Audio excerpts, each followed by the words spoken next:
Sacré Lyonnais, le rendez-vous des initiatives solidaires avec la Fondation Saint-Irénée.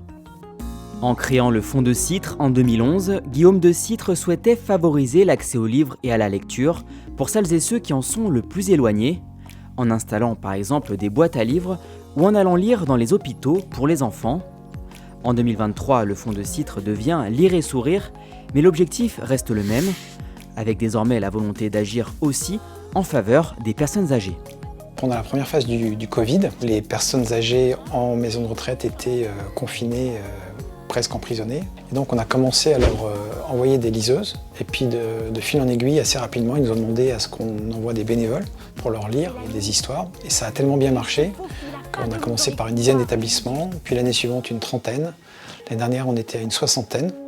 L'ambition de Lire et Sourire est de se déployer partout en France, en s'appuyant sur des équipes en région et sur l'enthousiasme indispensable de ces bénévoles qui se déplacent dans les maisons de retraite pour faire les lectures.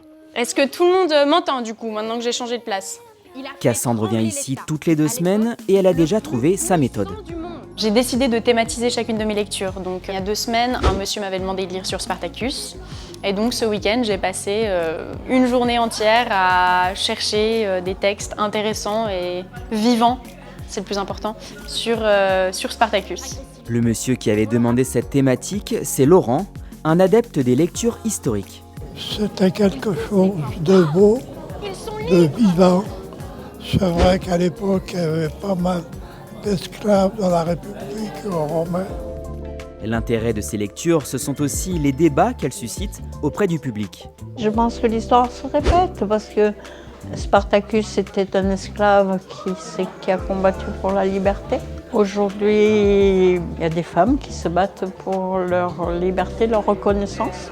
Je pense que c'est un gros plus pour les résidents. Il y a des débats, ça leur permet de s'évader, de penser à autre chose qu'à leur pathologie ou à voir le temps passer. Il y a beaucoup de gens aussi qui ne peuvent plus lire et qui lisaient beaucoup avant. C'est intéressant de faire confiance aux personnes qui semblent avoir perdu des capacités et qui possiblement entendent et passent un moment convivial, on va dire. Déjà de voir les sourires des gens, je sens que c'est un moment qui leur plaît tout autant qu'à moi, donc c'est hyper gratifiant. C'est des gens qui ont vécu tellement plus de choses que moi que en fait, je suis là pour apprendre d'eux et ça me remplit de joie de venir. Lire et Sourire continue à fonctionner et à se déployer grâce à l'énergie de ses membres et de ses bénévoles, comme Cassandre, mais aussi grâce au soutien des mécènes et des fondations, comme la Fondation Saint-Irénée.